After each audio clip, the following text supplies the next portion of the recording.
Ang malakas na buhos ng ulan ay humahampas sa bintana ng itim na sasakyan. Bawat patak ay tila isang matalim na karayom na tumutusok sa balat ni Lola Miling. Ngunit mas matalim pa rito ang hapdi sa kanyang puso. Nasa likod siya ng sasakyan, katabi ng kanyang panganay na si Gardo, na abala sa pagpindot ng kanyang cellphone. Sa harapan naman ay si Selena, ang kanyang kaisa-isang babae, na nakatingin sa labas, tila walang pakialam sa lamig o sa tahimik na pagtangis ng kanyang ina. Si Jose Marie, ang bunso at pinakamamahal niya, ang nagmamaneho. Ang mukha nito ay matigas, walang bakas, ng dating pagmamahal na minsang nagpainit sa kanyang dibdib. "Dito na tayo, ma," malamig nitong sabi. Hindi man lang siya nilingon. Huminto ang sasakyan sa isang madilim at masukal na lugar. Mga tambak na basura, lumang gulong, at kalawang na bakal ang bumungad sa kanyang paningin. Amoy basura at bulok ang hangin, kasabay ng malakas na amoy ng ulan. "Anong ginagawa natin dito?" Halos pabulong niyang tanong, habang unti-unting lumalabas ang matinding takot sa kanyang lalamunan. Walang sumagot. Bumaba si Gardo at kasunod niya si Selena. Wala silang imik na pinagbuksan siya ng pinto. Parang isang sako ng bigas, hinawakan siya ng dalawa sa braso at marahas na iginaya palabas ng sasakyan. "Sandali mga anak, bakit? Saan niyo ako dadalhin?" Ang kanyang tinig ay nanginginig, halos mawala sa lakas ng hangin at ulan. Ngunit ang tanging tugon na natanggap niya ay ang walang awa nilang pagtulak sa kanya sa gitna ng tambakan. Ang kanyang mga buto ay tila babali sa pagbagsak niya sa basang lupa. Ang kanyang mga mata ay nanlaki sa gulat at takot nang makita niya si Jose Marie na lumabas din sa sasakbilin. May hawak itong lubid. "Ma, kailangan na naming gawin to," sabi ni Jose Marie. Ang boses ay kalmado, ngunit puno ng lamig. Walang awa nitong iginapos ang kanyang mga kamay sa likuran. Ang lubid ay humihigpit, pumipilipit sa kanyang matanda at payat na pulso. Anak, bakit? Anong kasalanan ko?" Ngunit tulad ng nakasanayan, walang sagot. Sa halip sinabi ni Selena na may bahid ng pagkasuya sa boses, "Hindi na namin kayang tustusan ang lahat, ma. Wala ka ng silbi. Pabigat ka lang sa amin." "Pabigat? Buong buhay ko ay inialay ko sa inyo. Ipinagbili ko ang lupain natin para sa inyong pag-aaral. Nagutom ako para lang may makain kayo. Binayaran ko ang lahat ng utang mo, Jose Marie. Paano ako naging pabigat?" Ang mga luha ay nag-uunahan sa kanyang mga pisngi, nahahalo sa tubig ulan. Ngunit ang mga salita niya ay tila hangin lamang sa kanila. "Hayaan na lang natin siya dito, Gardo. May lakad pa tayo," sabi ni Selena na tila nagmamadali. Bago pa man siya muling magsalita, narinig niya ang boses ni Jose Marie. "Okay na ang papeles, Gardo. Bukas ng umaga, aayusin ko na ang transfer ng lupa. Yung pirma ni Lola Miling nandun na sa abogado." Parang kidlat na tumama sa kanya ang mga salitang yon. Ang lupa. Ang lupa ng kanilang angkan. Ang lupa na pinaghirapan ng kanyang mga ninuno. Ang lupa na akala niya ay ligtas pa sa kanya. Kinukuha na pala nila sa kanya habang nakagapos siya sa gitna ng basura. "Kahit kailan, hindi mo kami naintindihan, ma," sabi ni Gardo, bago sila tuluyang sumakay sa sasakyan. "Matandang walang silbi!" Sigaw ni Selena habang unti-unting umaandar ang sasakyan. Ang mga ilaw nito ay naglalaho sa dilim. At doon, iniwan si Lola Miling, nag-iisa, nakagapos, sa gitna ng tambakan ng basura, sa ilalim ng malakas na ulan. Ang lamig ay kumakain sa kanyang buto, ngunit mas matindi ang lamig sa kanyang puso. Ang bawat patak ng ulan ay tila naghuhugas ng kanyang mga alaala, ngunit hindi ang sakit. Ang kanyang paningin ay unti-unting lumalabo, at ang huling nakita niya ay ang mga anino ng lumang basura na tila nagiging mga halimaw na handang lumamon sa kanya. Huminto ang pagtibok ng kanyang puso. Oh, iyon ang akala niya. Ang dilim ay tuluyang lumamon sa kanya. Napakalamig ng hangin. Humahampas ang malakas na ulan sa kanyang lumang jacket. Habang nagbibisikleta si Mario pauwi. 2:00 na ng madaling araw at halos wala ng tao sa kalsada liban sa kanya. Ang tanging ilaw na gumagabay sa kanya ay ang ilaw ng kanyang bisikleta at ang tilaok ng mga ibon na hinahampas ng hangin. Pagod na pagod siya. Isang buong araw siyang nag-deliver ng mga pagkain gamit ang kanyang bisikleta, pero kailangan niyang kayanin para sa kanyang kapatid na si Ana na may kapansanan at naghihintay sa kanyang maliit na inuupahang kwarto. Habang papalapit sa kanyang daanan, dumaan siya sa lumang tambakan ng basura sa labas ng bayan. Karaniwan ay iniiwasan niya ang lugar na iyon dahil sa masamang amoy, ngunit ito ang pinakamaikling daan pauwi. Sa ilalim ng naglalakihang tambak ng basura at nagkalat na kalawang, may nakita siyang kakaiba. Isang matandang babae, nakahiga sa gitna ng mga basahan, halos matabunan ng mga lumang karton at plastik. Ang kanyang buhok ay puting-puti na at ang kanyang damit ay basang-basa. Nakadikit sa kanyang payat na katawan. Nakagapos ang mga kamay nito sa likuran. "Tao po?" Mahina niyang tawag, ngunit walang sumagot. Kinalibutan siya, pero nanaig ang pag-aalala. Agad niyang ipinarada ang bisikleta at mabilis na lumapit. "Lola?" Hinawakan niya ang balikat ng matanda. Malamig. Nanginginig ang kanyang kamay. Pero may mahinang pulso pa. Buhay pa. Walang pag-aatubili, binuhat niya ang matanda. Magaan ito. Tila balat at buto na lamang. Hindi niya alintana ang amoy ng basura o ang lamig ng ulan na tumatagos sa kanyang jacket. Ang tanging nasa isip niya ay kailangan niyang iligtas ang lola. Pinaupo niya si Lola Miling sa likod ng kanyang bisikleta. Iningatan ang bawat galaw nito. Mahirap ang daan. At bawat pag-alon ng gulong ay parang tumutusok sa kanyang dibdib. Nag-aalala siya sa lola. Nang makarating sila sa kanyang maliit na inuupahang kwarto, nagulantang si Ana. "Kuya, sino yan?" Gulat nitong tanong. "Wala nang oras, Ana. Tulungan mo akong dalhin siya sa loob," sabi niya, habang dahan-dahang binubuhat si Lola Miling. Sa loob ng kwarto, agad niyang binigyan ng maligamgam na tubig si Lola Miling at pinunasan ang kanyang basang katawan. Ang kanyang mga kamay ay nanginginig habang inilalabas ang lubid sa pulso ng matanda. Namumula at may mga bakas. Nang pagkakagapos ang kanyang mga pulso, nakita niya ang bakas ng mga luha sa gilid ng mata ni Lola Miling na halos natuyo na sa lamig. Ang kanyang puso ay nakaramdam ng matinding kirot. Ano kayang nangyari sa lola na ito? Bakit siya iniwan sa tambakan? "Diyos ko, sino ang gagawa nito?" Bulong ni Ana, na may luha sa mga mata habang pinagmamasdan ang matanda. Ininit ni Mario ang natirang lugaw sa kanilang maliit na kalan. Ito lang ang meron sila, pero kailangan ni Lola Miling ng mainit na pagkain. Dahan-dahan niya itong pinakain. Bawat subo ay puno ng pag-iingat at pagmamahal.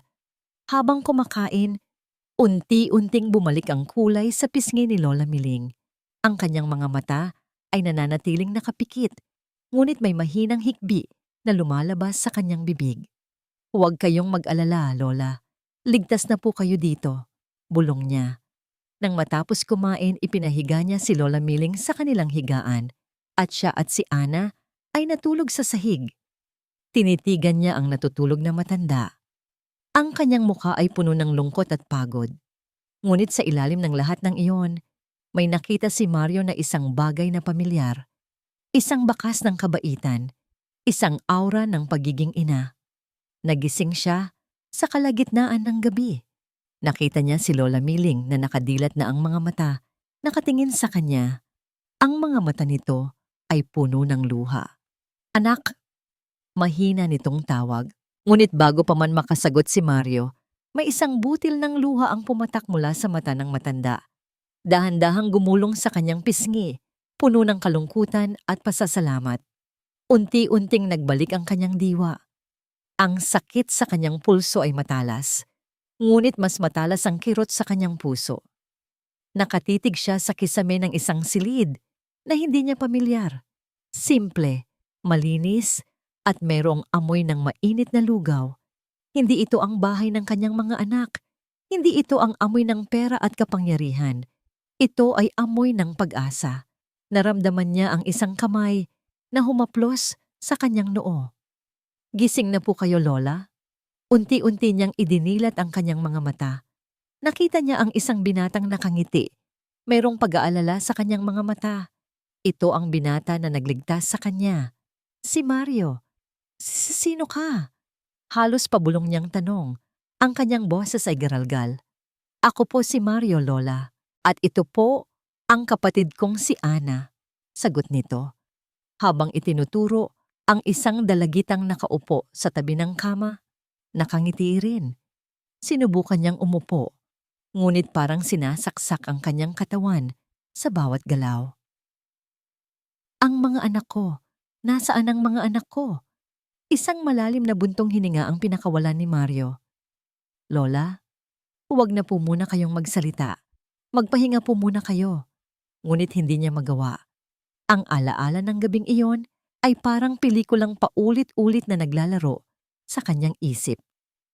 Ang madilim na tambakan, ang lamig, ang mga salita nilang matandang walang silbi, at ang pinakamasakit sa lahat, ang usapan ni Jose Marie tungkol sa lupa. Nang maramdaman niyang unti-unting lumalakas ang kanyang katawan, nagsimula siyang magkwento. Walang pigil ang pagluha habang binabalikan niya ang bawat taon ng kanyang buhay, ang bawat sakripisyo. Buong buhay ko inialay ko sa kanila. Sabi niya, ang kanyang tinig ay nanginginig. Pangarap ko lang na makatapos sila, na magkaroon sila ng magandang buhay.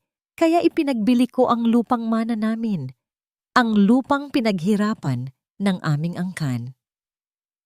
Ibinenta ko ang lupain sa Batangas para lang makapag-aral si Gardo sa Maynila. Nagtrabaho ako ng doble para sa pag-aaral ni Selena at si Jose Marie. Oh, si Jose Marie. Humahagulgol siya. Para lang siya makawala sa utang sa sugal, umutang ako sa mga loan shark. Hindi nila alam iyon. Hindi ko sinabi. Habang nagkukwento siya, nakita niya ang malalim na simpatiya sa mga mata ni Mario. Nakita niya rin na mayroong maliit na kamera na nakakabit sa sombrero ni Mario, nakatutok sa kanya. Hindi siya nagalit. Sa halip, naramdaman niya ang kakaibang ginhawa. Ito ang nag-iisang pagkakataon na mayroong nakikinig sa kanyang pinakamatinding sakit. Alam mo, Mario, patuloy niya, naaalala ko ang tatay mo, si Mang Tonyo. Ang bait-bait niya. Kapitbahay namin siya dati sa Batangas. Kapag nahihirapan ako, palagi siyang tumutulong. Siya pa nga ang nagbigay sa akin ng lumang photo album na yon. Itinuro niya ang isang lumang kahon sa gilid ng kwarto. Baka nasa loob pa rin yan. Doon ko inilalagay ang mga litrato ng aming angkan. Kinuha ni Mario ang kahon. Sa loob, mayroong isang lumang photo album. Dilaw na ang mga pahina. Binuklat niya ito at nakita ang mga lumang litrato ni Lola Miling, bata pa, kasama ang kanyang pamilya at ilang litrato ni Mang Tonyo. Hindi ko akalain na ganito kami magtatagpo ulit, sabi ni Lola Miling. Isang ngangiti na may bahid ng lungkot ang sumilay sa kanyang labi. Pareho kayong mabait ng tatay mo. Kinabukasan, habang natutulog si Lola Miling, lumabas si Mario. Dahan-dahan niyang kinuha ang kanyang cellphone at tinawagan ang numero na ibinigay sa kanya ni Lola Miling, ang numero ng dating abogado nito. Magandang araw po, Attorney Reyes. Ako po si Mario Aquino.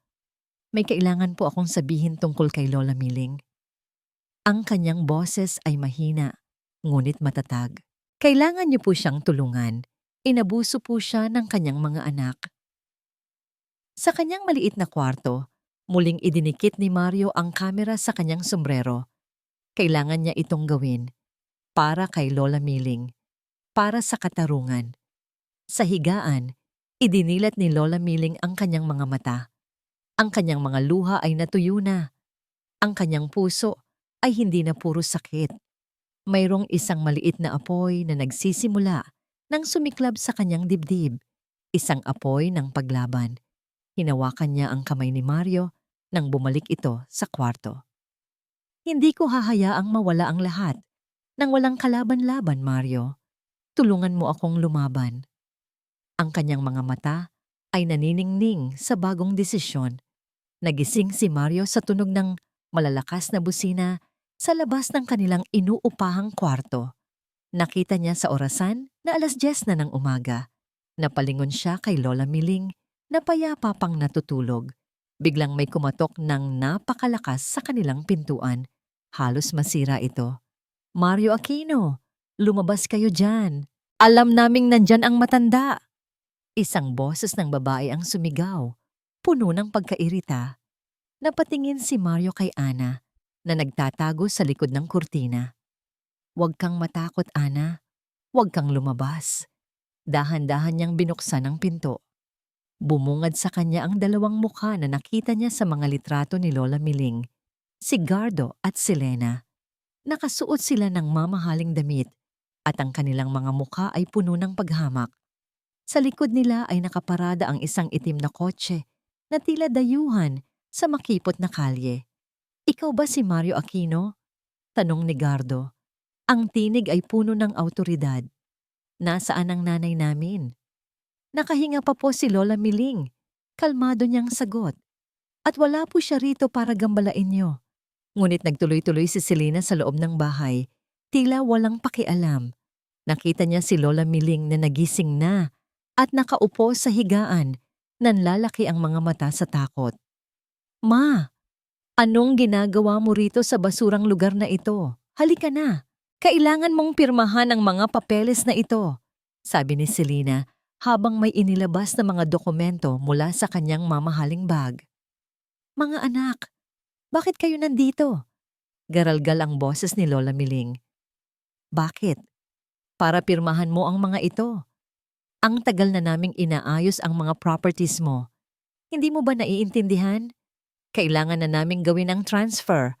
Bulyaw ni Gardo. At ikaw, sinaway ni Selena si Mario. Huwag kang manggulo sa amin. Alam naming niloloko mo lang ang nanay namin para sa pera. Ano? Binigyan ka ba niya ng kung anong kasinungalingan para lang may mapagkakitaan ka?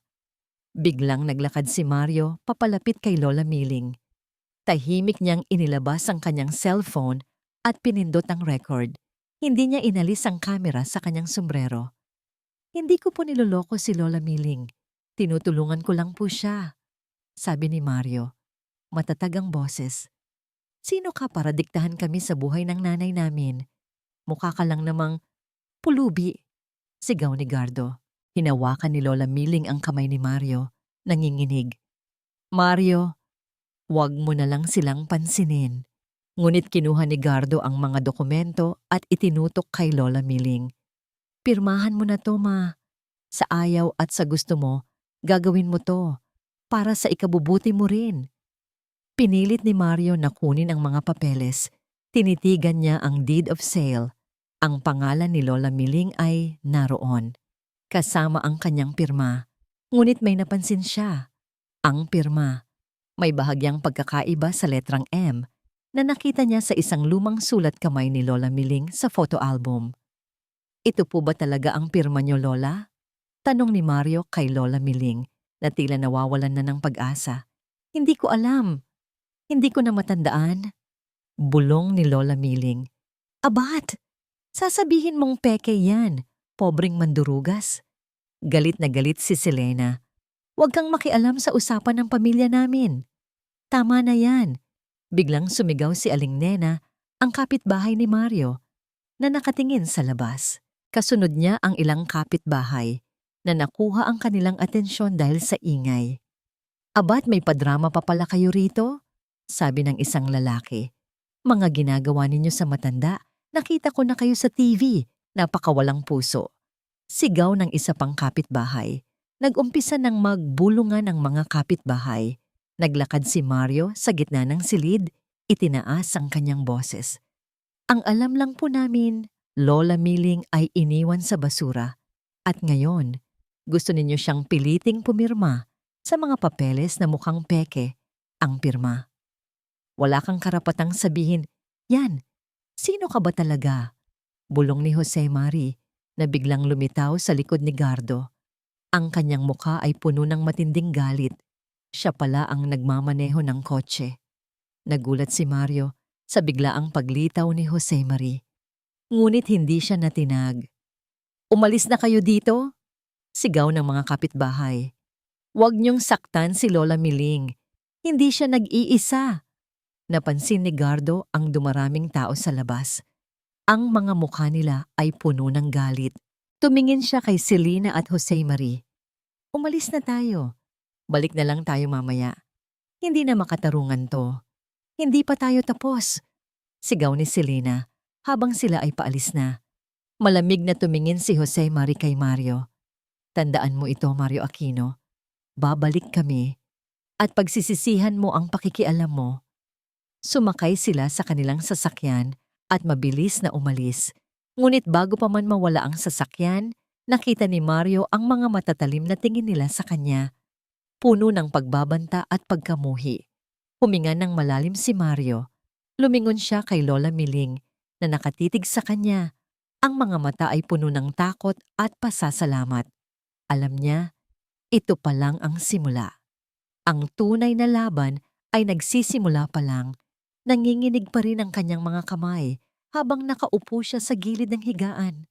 Ang boses ni Selena, ang galit sa mga mata ni Gardo, at ang matalim na tingin ni Jose Mari, paulit-ulit na naglalaro sa kanyang isip. Hindi na nga pala siya ligtas. Dumating na sila. Lola, magpahinga na po muna kayo, sabi ni Mario na may inabot na baso ng tubig. Ang kanyang boses ay kalmado, ngunit ramdam niya ang pag-aalala. Ininom niya ang tubig, ngunit hindi pa rin nawawala ang takot sa kanyang dibdib. Kailangan niyang sabihin kay Mario. Lahat. Ang buong katotohanan. Mario, mahina niyang tawag. May kailangan pa akong sabihin sa'yo. Isang bagay na hindi ko kailanman sinabi kahit kanino. Umupo si Mario sa tabi niya, handang makinig. Si Jose Mari, nagsimula siya at napakagatlabi. Noong bata pa siya, nalulong siya sa sugal. Nawala niya ang malaking halaga ng pera. Pinagbabantaan siya ng mga kolektor. Natakot ako, Mario. Natakot ako na baka saktan nila ang bunso ko. Napahawak siya sa kanyang dibdib na parang sinasaksak sa alaala. Wala akong pera noon. Naibenta ko na ang lupa para sa pag-aaral ng mga kapatid niya. Kaya, umutang ako. Tinitigan niya si Mario. Ang mga mata ay puno ng pagluha. Umutang ako sa isang loan shark, si Mang Cardo. Kilala siya sa lugar namin noon. Mapanganib. Ang kapalit ay interes na hindi matapos-tapos. Sa loob ng maraming taon, ako ang nagbabayad noon. Palihim. Hindi ko sinabi kahit kanino. Nakita niya ang gulat sa mukha ni Mario. Huminga ito ng malalim. Lola, bakit po hindi niyo sinabi sa amin? Natakot ako. Natakot ako na baka mapahamak si Jose Mari. Gusto ko siyang protektahan. Sagot niya, umiiling. Pero ngayon, tingnan mo ang nangyari. Ang binayaran ko ng dugo at pawis, iyon din ang bumabalik sa akin. Nang gabing iyon, dumating si Attorney Reyes sa kanilang maliit na kwarto. Ang abogado ay isang matikas na lalaki, may salamin at seryoso ang mukha. Ikinuwento ni Mario ang lahat, at si Lola Miling ay idinagdag ang tungkol sa kanyang lihim na utang kay Mang Cardo para kay Jose Mari. Napakalaki po ng sakripisyo niyo, Lola, sabi ni Attorney Reyes na may malalim na buntong hininga. Sising-sisi po ako na hindi ko nalaman ang lahat ng ito noon. Ngayon, Attorney, ano po ang mangyayari? Tanong ni Mario. Dahil sa mga bagong impormasyon tungkol sa utang ni Jose Mari at ang posibleng pagpeke ng pirma, mas magkakaroon tayo ng malakas na kaso. Paliwanag ni Attorney Reyes. Mag-iimbestiga ako tungkol kay Mang Cardo at sa mga transaksyon ng mga anak niyo. Kinabukasan, abala si Atty. Reyes sa kanyang mga tawag at papeles. Samantala, abala si Mario sa pagtingin sa mga lumang photo album at sulat ni Lola Miling na parang may hinahanap. Nakita niya ang ilang mga lumang litrato ni Jose Marie noong bata pa ito. Nakangiti, tila inosente. Hindi ko akalain na magagawa niya yan, bulong ni Lola Miling na nakatingin sa litrato ni Jose Marie. Siya ang bunso ko, siya ang pinakamamahal ko, pero siya rin pala ang pinakamalalim na saksak sa aking puso. Naalala niya ang mga pagdalaw ni Jose Marie sa kanya sa Batangas, ilang buwan bago ang insidente. Magiliw ito, nagtatanong tungkol sa kanyang kalusugan at kung anong gusto niyang kainin. Akala niya ay nagmamalasakit ito. Ngunit ngayon, naiintindihan niya. Lahat ay pagpapanggap lamang upang kumuha ng impormasyon, upang paghandaan ang balak nilang gawin sa kanya. Lola, may nakita po ako, biglang sabi ni Mario. May hawak siyang isang piraso ng papel, isang lumang resibo na may nakasulat na pangalan ni Jose Marie at isang address. Mukhang ito po ang address ng kumpanya na pinag-iinvesta ni Jose Marie. Sabi po ng Atty. Reyes, may pinaplano daw po siyang ibenta na lupa. Kumunot ang noo ni Lola Miling. Anong lupa? Hindi pa ba sapat ang kinuha nila? Maya-maya, tumawag si Atty. Reyes. Lola Miling, Mario, may nakuha po akong importanteng impormasyon. Ang kumpanya na pinag-iinvestan ni Jose Marie ay mayroong malaking proyekto sa real estate. At ang lupa na binabalak nilang gamitin ay ang inyo pong lupain sa Batangas. Hindi lang po iyon. May nakuha din akong email sa pagitan ni Jose Marie at isang malaking investor. Hinawakan ni Lola Miling ang kanyang dibdib. Ang kanyang puso ay kumalabog. Ang sabi sa email, patuloy ni Atty. Reyes, may nakalagay na, kailangan nating madaliin ang transaksyon para sa lupa ng matanda. Kailangan na nating mawala siya sa larawan. Lola Miling, matagal na po itong plinano. Matagal na po kayong gusto nilang alisin sa kanilang mga balak. Napakaputla ni Lola Miling. Ang kanyang mga kamay ay nanginginig. Ang lahat ng pag-asa na meron siya ay biglang nawala. Hindi lang pala siya basta iniwan. Plinano. Matagal ng plinano. Ang kanyang mga anak. Ang sarili niyang mga anak. Gabi na. Tahimik ang maliit nilang kwarto. Tanging ang tunog ng pagtipa ni Mario sa kanyang laptop ang naririnig. Sa tabi niya, si Atty. Reyes ay abala rin sa pagrepaso ng mga legal na dokumento. Kumpleto na po ba lahat, attorney? Tanong ni Mario. Ang kanyang mga mata ay nananatiling nakatutok sa screen. Oo. Mario, ang affidavit ni Lola Miling, ang mga bank statements na nagpapakita ng paglilipat ng pondo sa mga anak niya at ang mga email ni Jose Marie. Lahat ng ito ay malakas na ebidensya, sagot ni Atty. Reyes habang inaayos ang kanyang salamin. Pero ang pinakamalakas ay ang video mo. Hinawakan ni Mario ang kanyang helmet camera. Narito ang lahat, ang pag-abandona sa tambakan, ang pag-amin ni Jose Marie tungkol sa lupa, at ang pagtatangka ni Gardo at Selena na ipapirma muli ang mga papeles. Bawat segundo ay naglalaman ng matinding sakit, ng matinding katotohanan. Naka-ready na po ang email para sa Channel 7 News at sa National Bureau of Investigation, NBI, sabi ni Mario. May contact po ako sa isang investigative journalist. Kilala siya sa paglalantad ng mga katiwalian. Magaling, Mario. Kailangan nating kumilos ng mabilis at sabay-sabay, sabi ni Atty. Reyes. Kapag lumabas ito sa balita, hindi na sila makakatakas. Ngunit bago pa man niya pindutin ang send, lumingon siya kay Lola Miling na nakaupo sa isang sulok, tahimik na nagbabasa ng lumang photo album. Ang kanyang mukha ay puno pa rin ng lungkot, ngunit meron na ring bahid ng pag-asa. Lumapit si Mario kay Lola Miling. Lola, may gusto po akong ipakita sa inyo. Nag-angat ng tingin si Lola Miling na may pagtataka. Inilabas ni Mario ang kanyang cellphone at isinaksak ito sa isang maliit na speaker. Ito po ang video na nakuha ko. Piniplay niya ang video. Nagsimula ito sa madilim na kalsada, ang tunog ng malakas na ulan. Pagkatapos, ang mga nakakatakot na eksena sa tambakan, ang pagtulak sa kanya, ang paggapos, ang mga salita ng kanyang mga anak.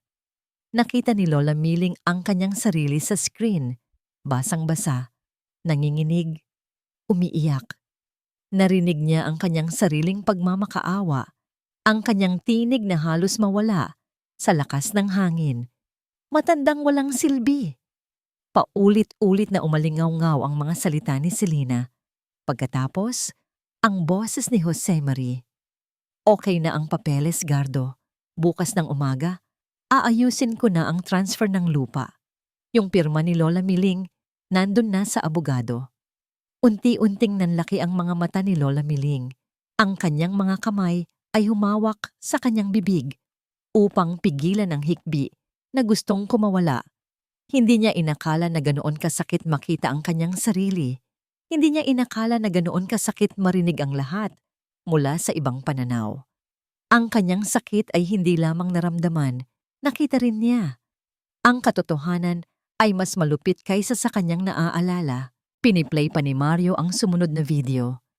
Ang pagdating ni Gardo at Selena sa kanilang bahay, ang kanilang pagbabanta, ang kanyang pagtatanong tungkol sa pirma, at ang pagdating ng mga kapitbahay. Nakita ni Lola Miling ang mga mukha ng kanyang mga anak, puno ng paghahamak. Nakita niya ang kanyang sarili, halos walang magawa. Ngunit nakita rin niya si Mario, matatag, nagtatanggol sa kanya. At ang mga kapitbahay, handang tumulong. Nang matapos ang video, nanatiling tahimik si Lola Miling. Ang kanyang mga mata ay puno ng luha, ngunit hindi na ito luha ng kalungkutan o takot.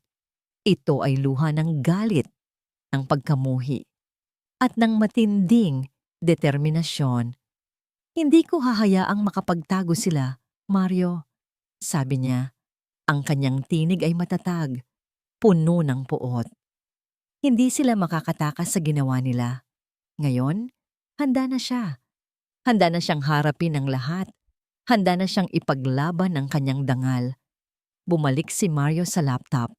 Ang kanyang puso ay kumalabog. Ngayon na.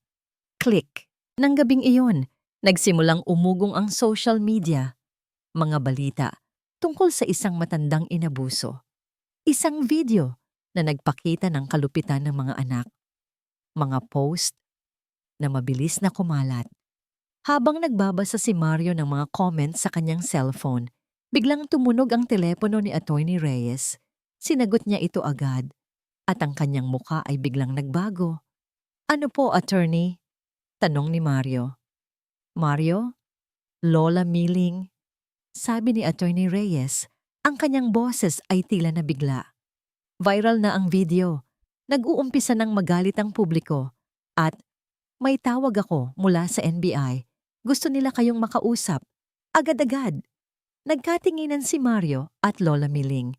Ang kanilang mga puso ay puno ng pag-asa. Sa wakas, nagsisimula ng umandar ang gulong ng katarungan. Napakabilis ng mga pangyayari. Tila isang malaking alon ang tumangay sa lahat ng nakasanayan niya.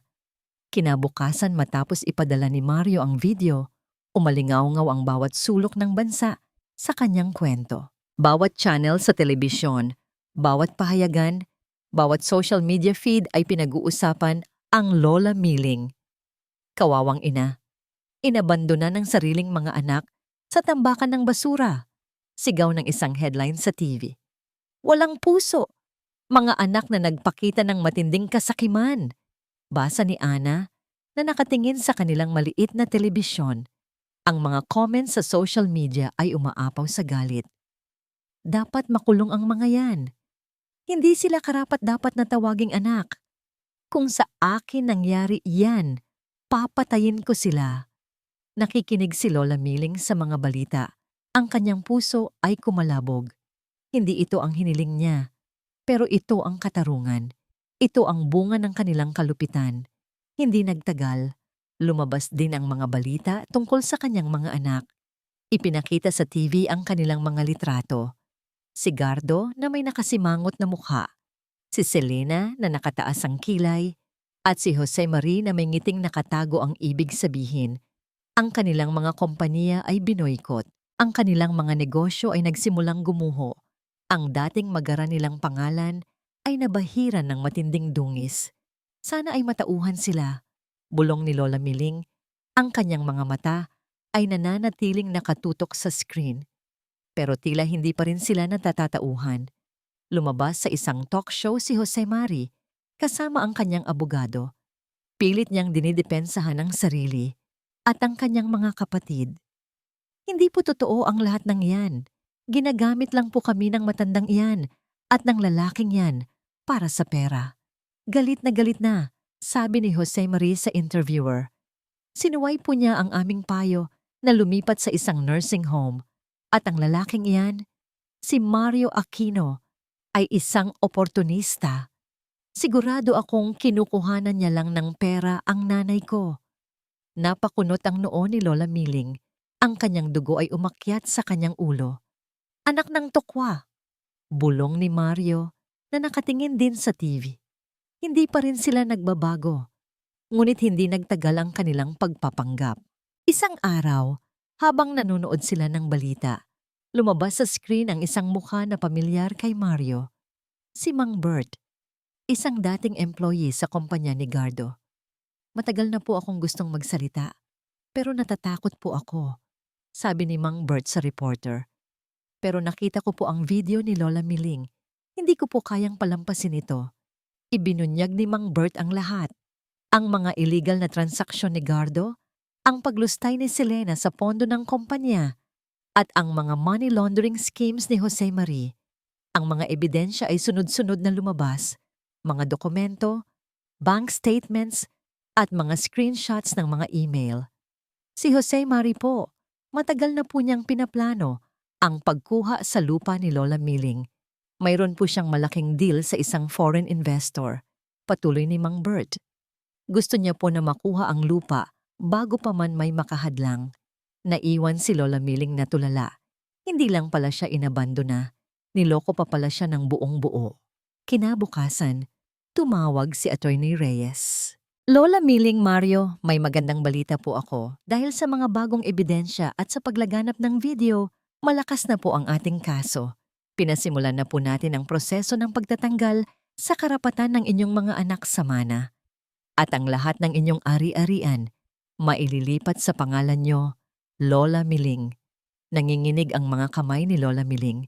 Ang kanyang mga luha ay muling umagos, ngunit sa pagkakataong ito, hindi na ito luha ng kalungkutan. Ito ay luha ng ginhawa, ang katarungan. Maraming salamat po, attorney, sabi niya, halos hindi makapagsalita. Makalipas ang ilang araw, habang nanonood sila ng balita, isang balita ang nagpakilig sa kanyang puso. Ang anunsyo ay nanggaling mismo sa Philippine National Police. Sa bisa ng warrant of arrest, ipinag-uutos po ang agarang paghuli sa magkakapatid na Gardo, Selena at Jose Marie de la Cruz para sa kasong elder abuse at iba pang kasong may kinalaman sa fraud at money laundering. Nakatingin si Lola Miling sa screen. Ang mga mukha ng kanyang mga anak ay ipinakita.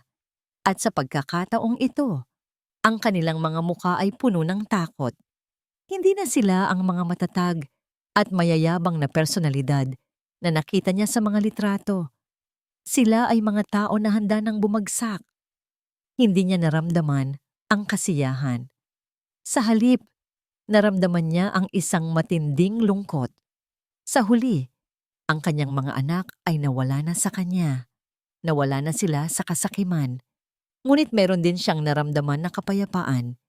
Sa wakas, ang hustisya ay natamo kanigukoy. Makalipas ang ilang linggo, nagbago ang lahat. Ang maliit na inuupahang kwarto ni Mario, na minsang saksi sa matinding kalungkutan at takot, ay napuno na ngayon ng katahimikan at ng bagong pag-asa. Nakatitig siya kay Lola Miling, na nakaupo sa tabi ni Ana, abala sa pagtatahi ng isang lumang basahan. Ang kanyang mukha ay payapa na, Ang kanyang mga mata ay hindi na puno ng luha, kundi ng mga ngiti. Lola, handa na po ba kayo? Tanong ni Mario. Ngumiti si Lola Miling. Oo, Mario, handa na ako. Ang desisyon ni Lola Miling na lumipat sa isang nursing home ay hindi madali. Ngunit alam niya na ito ang pinakamainam. Hindi siya makakapiling ni Mario at Ana habang buhay at kailangan niya ng pangangalaga na akma sa kanyang edad. Bukod pa rito, gusto niyang maramdaman ang kapayapaan na matagal nang nawala sa kanya. Ang bagong nursing home na nilipatan ni Lola Miling ay malinis, maliwanag, at napapalibutan ng mga halaman. Ang mga nurse ay mababait at ang kanyang mga kasama ay mga matatanda rin na may iba't ibang kwento sa buhay. Lola, tingnan niyo po ang kwarto niyo, sabi ni Mario, habang inilalagay ang kanyang mga gamit. Mayroong malaking bintana na nakatanaw sa isang hardin at isang malambot na kama. Napakaganda rito, Mario, sabi ni Lola Miling. Ang kanyang mga mata ay nagniningning. Ayon sa kagustuhan ni Lola Miling, ang karamihan sa kanyang mga naibalik na savings ay ibinigay niya sa iba't ibang charities at nursing homes. Ngunit may inilaan din siyang bahagi para kay Mario. Mario, anak, sabi niya isang araw, habang nakaupo sila sa isang bench sa hardin ng nursing home. Alam kong napakalaki ng naitulong mo sa akin, kaya gusto kong ibigay sa iyo ito. Inabutan niya si Mario ng isang sobre. Sa loob nito ay isang tseke. Ang halaga ay sapat upang matustusan ang pagpapagamot ni Ana at magkaroon sila ng isang bagong simula. Nagulat si Mario. Lola, hindi ko po ito matatanggap. Ang mahalaga po ay ligtas kayo at masaya. Hindi, Mario. Tanggapin mo, sabi ni Lola Miling na hinawakan ng kanyang kamay. Ikaw ang naging tunay kong anak. Ang anak na ibinigay ng langit. Karapat-dapat ka rito. Gamitin mo ito para kay Ana, para sa kinabukasan ninyong dalawa. Hindi na nakatanggi si Mario. Ang kanyang mga mata ay nagkaluha. Niyakap niya si Lola Miling ng mahigpit. Maraming salamat po, Lola. Hinding-hindi ko po kayo malilimutan. Unti-unting bumuti ang buhay ni na Mario at Ana. Dahil sa tulong ni Lola Miling, na ipagamot ni Ana ang kanyang kapansanan. Nakalakad siya ulit. Hindi na siya nakaupo sa wheelchair. Ang kanyang ngiti ay mas maliwanag kaysa dati. Madalas nilang dalawin si Lola Miling sa nursing home. Nagdadala sila ng mga prutas, bulaklak at mga kwento tungkol sa kanilang mga bagong pag-asa. Si Lola Miling naman ay nagbabahagi ng kanyang mga bagong kaibigan at ang mga kwento ng kanyang mga bagong buhay. Isang hapon, habang naglalakad sila sa hardin, hinawakan ni Lola Miling ang kamay ni Mario. Alam mo, Mario, noong iniwan ako ng mga anak ko sa tambakan, akala ko tapos na ang buhay ko. Akala ko wala na akong silbi. Napatingin siya kay Mario. Ang kanyang mga mata ay puno ng pagmamahal. Pero dumating ka. Ipinakita mo sa akin na mayroon pang kabutihan sa mundo. Na ang tunay na pamilya ay hindi lamang sa dugo, kundi sa puso. Ikaw ang anak na ibinigay ng langit, Mario. Muling sabi ni Lola Miling. Ang kanyang boses ay puno ng pagmamahal.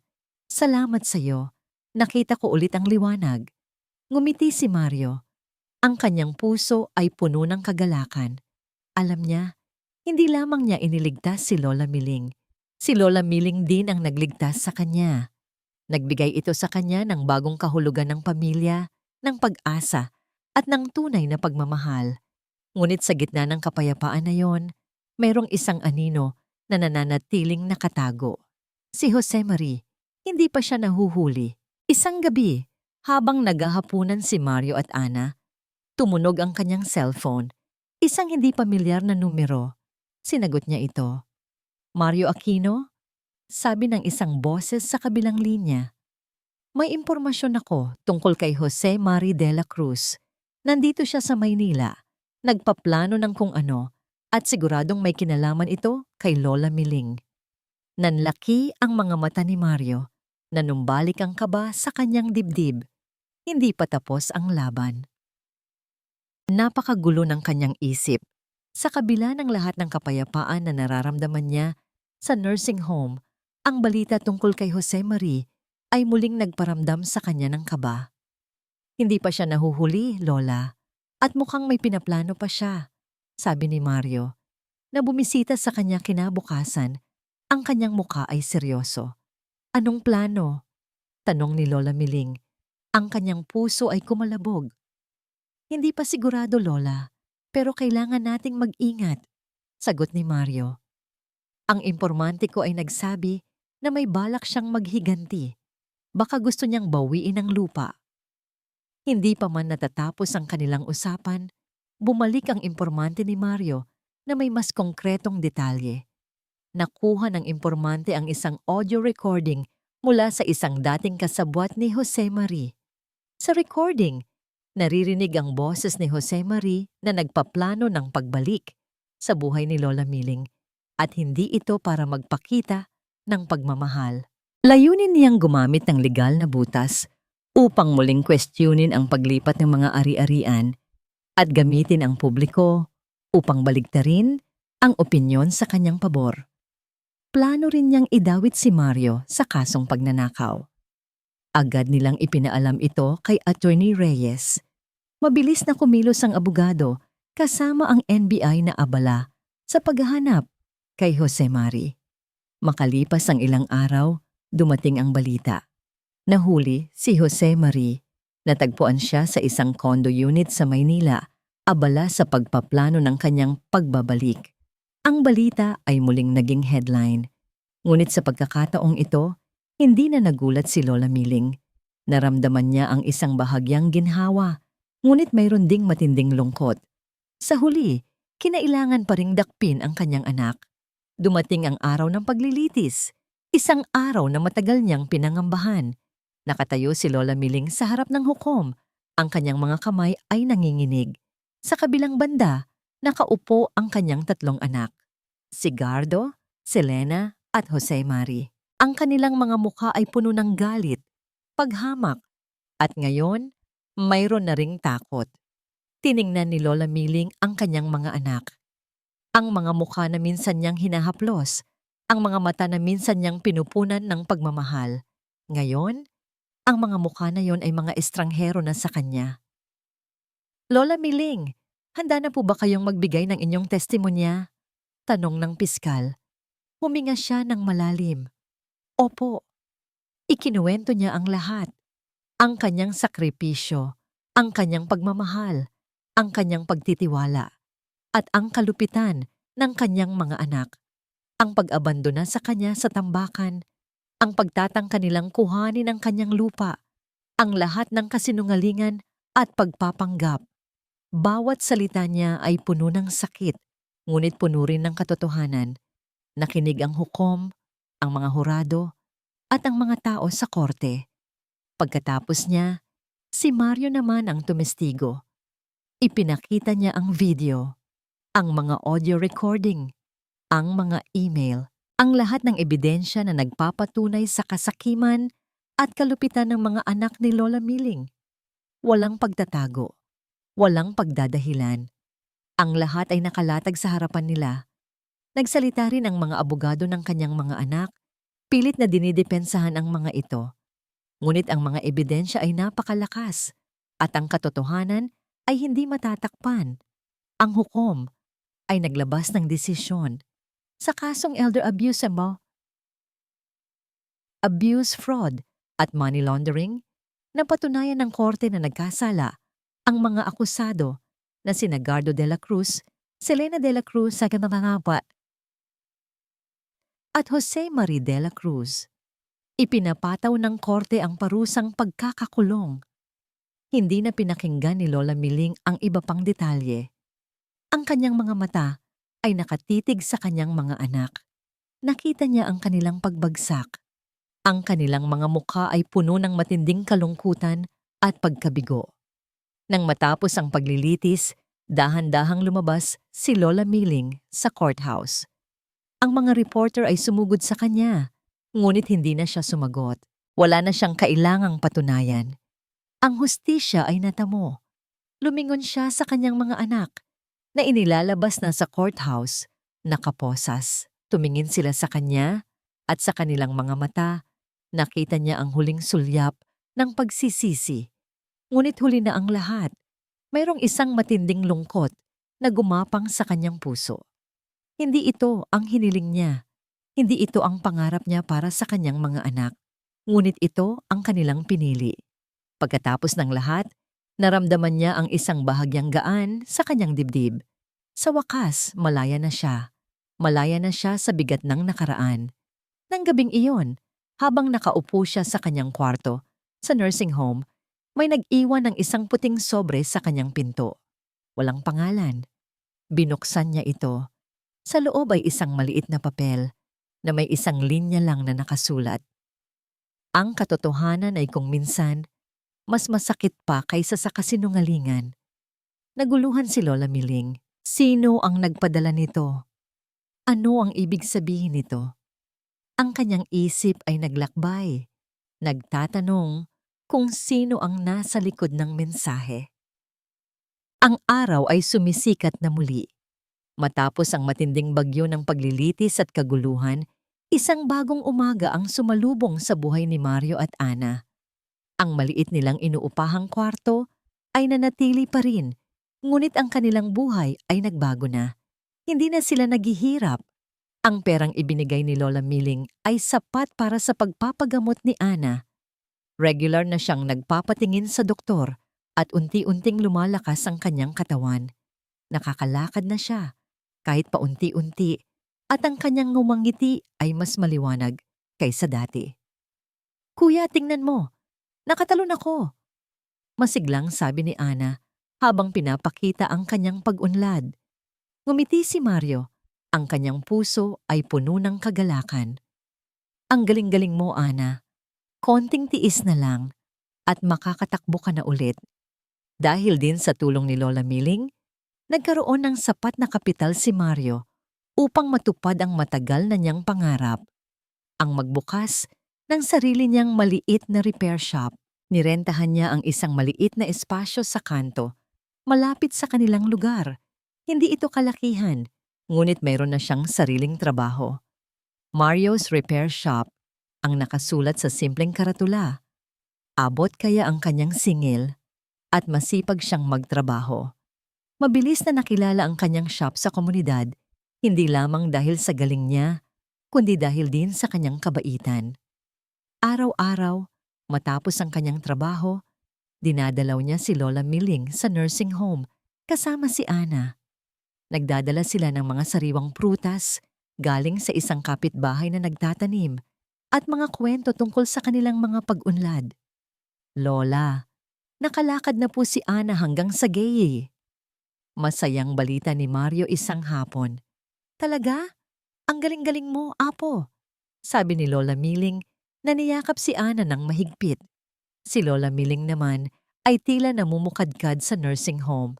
Nakipagkaibigan siya sa iba pang mga residente at palagi silang nagkukwentuhan tungkol sa kanilang mga nakaraan. Ang kanyang kwento ng pagmamahal at paghihirap ay naging inspirasyon sa marami.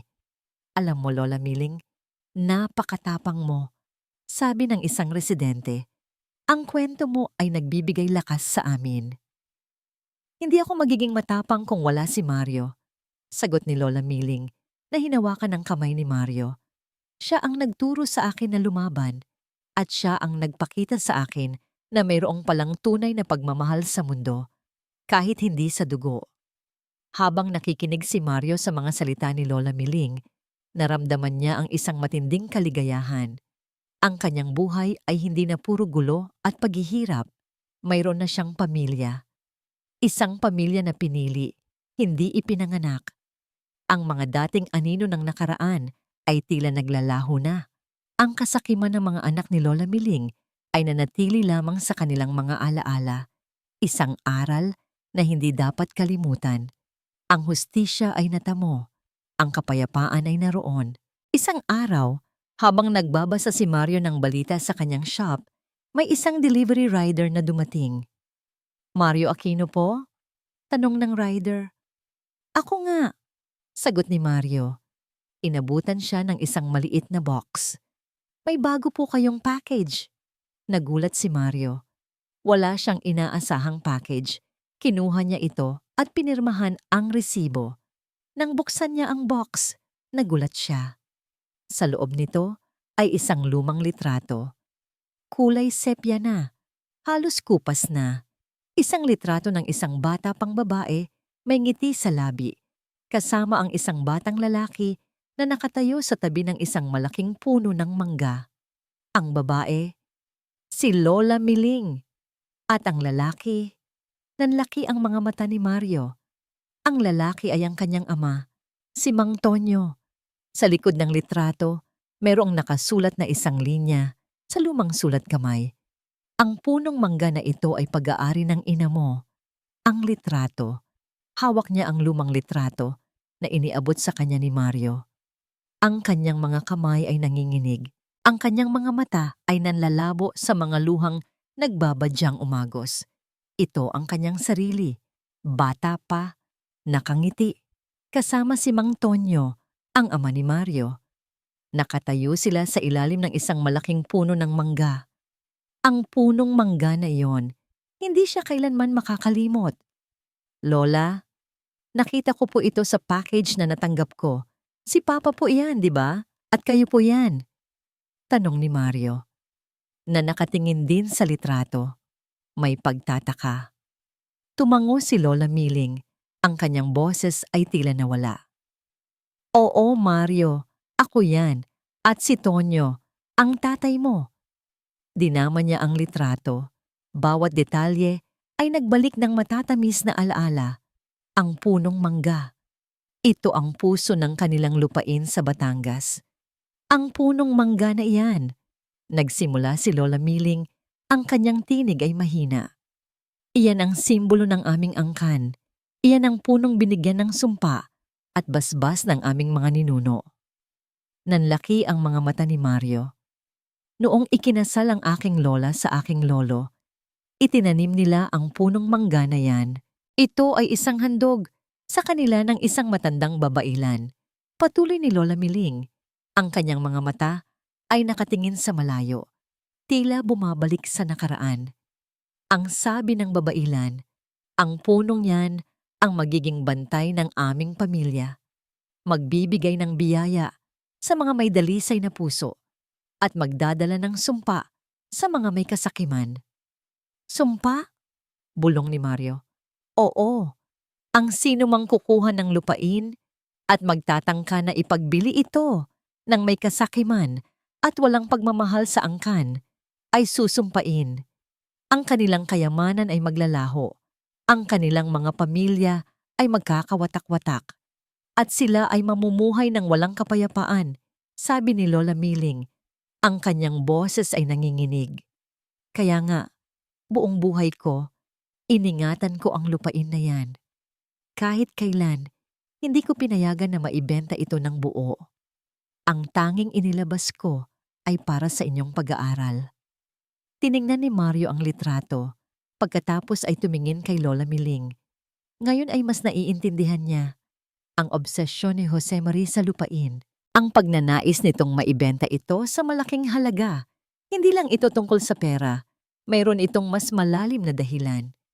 Kaya pala, si Jose Marie, bulong ni Mario. Tumawag si Attorney Reyes. Ikinuwento nila ang tungkol sa litrato at sa kwento ng punong mangga. Naku po, Lola Miling, Mario, sabi ni Attorney Reyes na may bahagyang pagkabigla sa boses. May nakuha akong impormasyon. Ang lupain po ninyo sa Batangas ay hindi lang pala ordinaryong lupain. Mayroon po itong malaking historical at cultural value. Mayroong mga lumang artifacts na natagpuan doon na nagpapatunay sa mayamang kasaysayan ng lugar. Ito ang dahilan kung bakit interesado ang mga developer at investor. At ito rin ang dahilan kung bakit napakamahal nito. Napakaputla ni Lola Miling. Ang kanyang puso ay kumalabog. Hindi niya alam. Hindi niya kailanman inakala na ganoon pala kaimportante ang lupain na yon. Ang lupain na pinagsisikapan niyang ipagtanggol. Kaya pala, bulong niya. Kaya pala gustong-gusto nilang makuha. Kaya pala ginawa nila ang lahat. Hindi lang ito para sa pera. Para ito sa kapangyarihan. Ngunit may isang bagay na bumalik sa kanyang isip, ang sumpa. Tiningnan niya ang litrato, ang punong mangga, ang mga mukha ng kanyang mga anak, ang kanilang kasakiman, ang kanilang pagbagsak. Mario, sabi niya, ang kanyang tinig ay may pag-aalala. Ang sumpa, baka hindi lang ito para sa mga anak ko. Baka kumalat din ito sa iba. Kung hindi ito mapoprotektahan ng may dalisay na puso, baka mas maraming masaktan. Nanlaki ang mga mata ni Mario. Napaisip siya. Si Jose Marie na nakulong, si Gardo at Selena na nawalan ng lahat. Ang sumpa, tila nagiging totoo. Kailangan nilang gawin ang isang bagay. Kailangan nilang protektahan ang lupain. Hindi para sa pera, kundi para sa kapayapaan. Para sa mga susunod na henerasyon. Para sa hustisya. Nakatayo si Lola Miling sa harap ng malaking punong mangga. Ang kanyang mga kamay ay dahan-dahang humaplos sa malapad na puno nito. Ang araw ay sumisikat na at ang simoy ng hangin ay nagdadala ng sariwang amoy ng lupa at mga bulaklak. Sa tabi niya, si Mario kasama si Ana ay nakangiti. Ang lupain ng kanyang mga ninuno ay hindi na isang lugar ng kasakiman at sakit. Ito ay naging simbolo ng pag-asa. Matapos ang lahat ng kaguluhan, isang malaking desisyon ang ginawa ni Lola Miling. Ayon sa payo ni Attorney Reyes at sa kanyang sariling kagustuhan, hindi niya ibinenta ang lupain.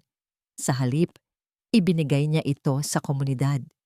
Ang dating lupain na pinagmulan ng matinding alitan ay ginawa niyang isang community garden. Isang lugar kung saan ang mga bata ay maaaring matuto tungkol sa kalikasan, maglaro at magtanim. Isang lugar kung saan ang mga matatanda ay maaaring magtipon, magkwentuhan at magbahagi ng kanilang mga ani. Ang punong mangga na ito ay nakasaksi ng maraming henerasyon. Sabi ni Lola Miling, ang kanyang tinig ay puno ng pagmamahal. Ngayon, ito ay magiging saksi ng pagkakaisa at pagmamahalan.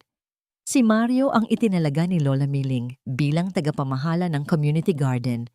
Sa tulong ng komunidad at ng lokal na pamahalaan, naitayo nila ang isang maliit na bahay kubo bilang sentro ng hardin. Nagtanim sila ng iba't ibang gulay, prutas, at mga bulaklak. Ang kanyang repair shop ay lumago. Ang community garden ay lumago. At ang relasyon nila ni Lola Miling ay lumago. Salamat po, Lola, sabi ni Mario, na humawak sa kanyang kamay. Dahil po sa inyo, nagkaroon kami ng bagong buhay. Ngumiti si Lola Miling. Hindi, Mario. Dahil din sa'yo, ikaw ang nagturo sa akin na lumaban. At ikaw ang nagpakita sa akin na mayroong palang tunay na pagmamahal sa mundo. Ang mga anak niya, si Gardo at Selena ay nakakulong, nagbabayad sa kanilang mga kasalanan. Si Jose Marie, dahil sa mga kaso ng money laundering at fraud, ay nakatanggap ng mas matinding sentensya. Ang kanilang mga yaman ay nawala. Ang kanilang reputasyon ay nasira. Wala nang nakikinig sa kanilang mga pagdadahilan. Nabuhay sila sa pagsisisi. Habang buhay, isang hapon, habang nakaupo sila sa ilalim ng punong mangga kasama si Ana, naramdaman ni Lola Miling ang isang matinding kapayapaan. Ang hangin ay humahaplos sa kanyang mukha at ang huni ng mga ibon ay nagsisilbing musika. Hindi niya inakala na sa dulo ng kanyang buhay, matatatagpuan niya ang tunay na kaligayahan. Hindi sa mga anak na kanyang iniluwal, kundi sa isang taong hindi niya kaano-ano. Hinawakan niya ang kamay ni Mario at ang kamay ni Ana. Tumingin siya sa kanilang mga mata, puno ng pagmamahal. Ang tunay na kayamanan ay nasa puso, hindi sa bulsa. Sabi ni Lola Miling, ang kanyang boses ay malinaw at matatag. At ang tunay na pamilya ay hindi lamang sa dugo, kundi sa pagmamahal. Kaya Mario, Ana, salamat. Salamat sa inyong dalawa. Kayo ang anak na ibinigay ng langit. Ang araw ay unti-unting lumubog, nagbibigay ng gintong kulay sa buong community garden. Ang punong mangga ay nakatayo ng matatag, isang simbolo ng pag-asa, ng pagmamahalan, at ng isang bagong simula. Ang mga alaala ng sakit ay naglalaho na, napapalitan ng mga bagong alaala ng pagmamahal at kapayapaan. Ang kwento ni Lola Miling ay isang patunay na ang kabutihan ay palaging mananalo at ang tunay na pagmamahal ay walang hanggan. At dito nagtatapos ang makabagbag damdaming kwento ni Lola Miling at ni Mario, ang anak na ibinigay ng langit. Maraming salamat sa inyong pagtangkilik, mahal naming tagapakinig. Salamat sa inyong paglaan ng oras at puso para sa bawat kabanata ng Ang Anak na Ibinigay ng Langit. Bilang inyong manunulat, malalim ang naging ugnayan ko sa bawat karakter at sa kanilang mga pagsubok. Ang bawat pahina ay isinulat ng may pag-asa at pagmamahal sa bawat luhang dumaloy sa mata ni Lola Miling at sa bawat tapang na ipinakita ni Mario.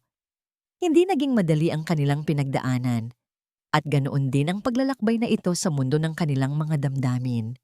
Naway ang kwentong ito ay nag-iwan ng mahalagang aral sa inyong mga puso na ang tunay na pag-ibig ay hindi nakikita sa dugo kundi sa kabaitan ng puso. Na ang pagpapatawad ay isang mahirap na daan, ngunit ito rin ang susi sa tunay na kapayapaan. At higit sa lahat, na sa gitna ng anumang bagyo, palaging mayroong pag-asa at mayroong mga taong handang magsilbing liwanag sa dilim. Magkukwento pa ako ng maraming istorya ng pag-ibig at pag-asa. Abangan nyo. Ngunit sa ngayon, nais kong marinig ang inyong mga kuro-kuro. Ano ang inyong naramdaman? Anong aral ang inyong natutunan? Ibahagi nyo sa akin ang inyong mga puso. Maraming salamat muli at hanggang sa muli nating pagkikita sa mundo ng mga kwento.